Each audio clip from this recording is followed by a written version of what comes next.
देखते हैं भारत की फसलें। भारत की फसलों को हम 3 भागों में विभाजित कर सकते हैं। कैसे? देखिए, एक होगी आपकी रबी की फसलें, दूसरी होगी आपकी खरीफ की फसलें,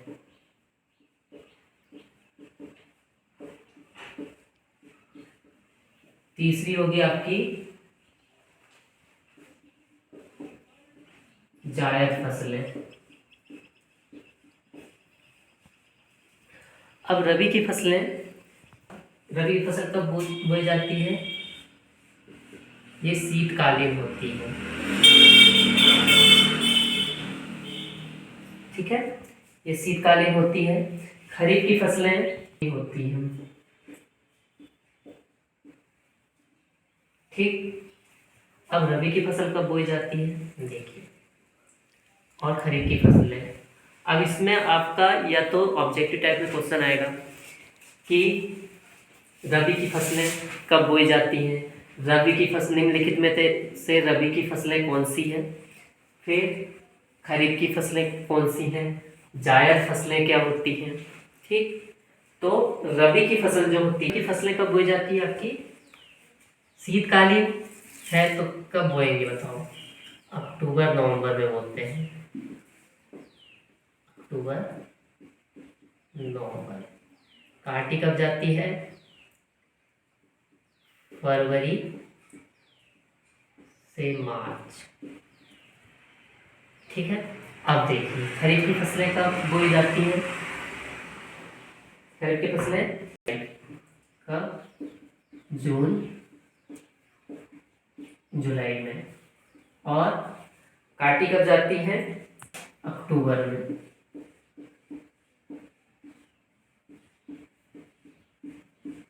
सितंबर अक्टूबर में। यहाँ हो जाएगी इसकी कटाई और यहाँ हो जाएगी इसकी बुआई।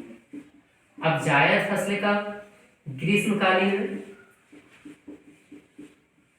ग्रीष्मकालीन फसल है ना, तो कब बोई जाती है? मार्च।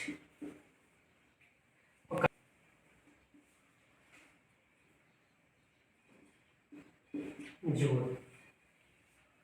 अब रबी की फसलें कौन कौन सी हैं देखिए। रबी की फसल, प्रमुख फसलें, प्रमुख फसलें रबी की फसल में हो गई गेहूं। पेपर में आ गया 1 नंबर से कि निम्नलिखित में से रबी की फसल है, तो ऑप्शन देगा आपको देखिए, गेहूं, मक्का, है ना, फिर दे देगा आपको सोयाबीन,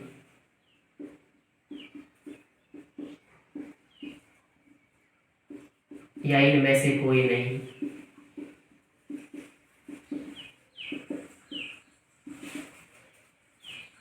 प्रश्न क्या है कि निम्नलिखित में से रबी की फसल है, तो क्या दोगे आप लोग? गेहूं। ठीक, तो गेहूं हो गया, फिर क्या हो गया? जौ, रबी की फसल में। फिर क्या हो गया? सरसों इत्यादि। ये क्या है आपकी काय की फसल है? रबी की फसल। अब खरीफ की फसल के अंतर्गत क्या आएगा बताओ मुझे। खरीफ की फसल में आएगा आपका जैसे फिर मक्का, गन्ना आदि।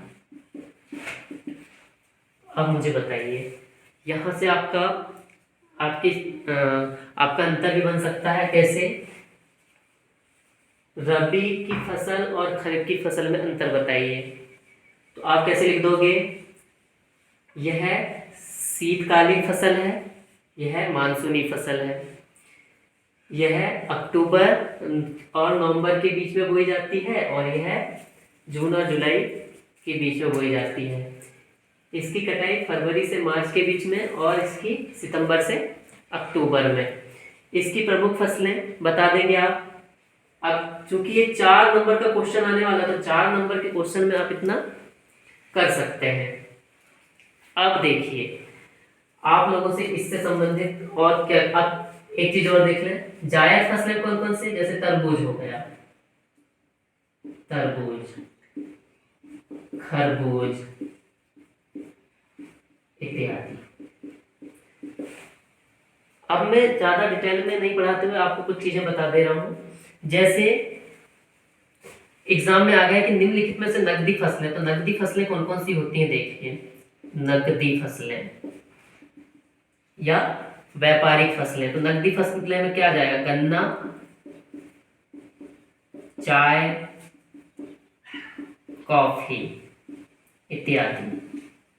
पेपर में पूछेगा तो पूछ लेगा, एक वाक्य में उत्तर दें। जैसे पूछ लेगा कि 2 नकदी फसलों के नाम बताइए, तो आप क्या लिख दोगे, गन्ना, चाय। ठीक है। इसके बाद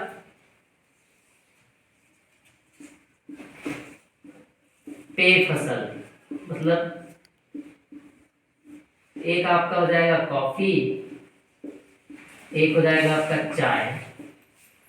इस तरीके से आप करके आ जाओगे। ठीक। अब एक क्वेश्चन इससे संबंधित आ जाएगा कि कपास की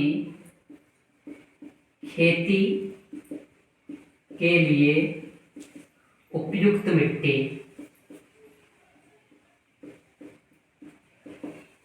उपयुक्त मिट्टी तो कौन सी होगी, काली मिट्टी, है ना। ये क्वेश्चन भी आ सकता है पेपर में। मैं आ सकता है बोल रहा हूँ ना, आएगा ही नहीं ऐसा नहीं बोल रहा हूँ, आ सकता है। इसके बाद रबी फसल की और कुछ उदाहरण देख लीजिए आप लोग। जैसे सूरजमुखी, तिलहन, ठीक है, ये भी क्या है, क्या है, रबी की फसलें। अब पेपर में ये भी आ सकता है कि 2 खाद्यान्न फसलों के नाम लिखिए, तो खाद्यान्न फसल कौन कौन सी होगी। एक हो जाएगा आपका गेहूं प्रमुख रूप से, ठीक है, ये होगी आपकी खाद्यान्न फसल। एक हो जाएगी जौ, ठीक। पेय फसल बता दिया मैंने, ठीक है, खाद्यान्न फसल बता दिया मैंने, है ना, और एक बता दिया आपके मैंने नकदी फसल। इनमें से 1 या 2 नंबर के क्वेश्चन आपके डेफिनेटली एग्जाम में आ सकते हैं, देखने को मिलेंगे। एक हो गया अपना भारत की प्रमुख फसलें, जिसमें रबी की फसल क्या होती हैं और खरीफ की फसल क्या होती है। जायद की फसल के एग्जाम्पल ये हैं आपके, ठीक है। तो आपका जो भी कॉन्सेप्ट है, मैंने चाहे भारत की फसल हो, जीडीपी, जीएनपी, है ना, बाकी जो डिटेल में मैंने ऑफलाइन क्लास में पढ़ाया हुआ है ना, ये तो कुछ फैक्ट थे जो मैंने आपके एग्ज़ाम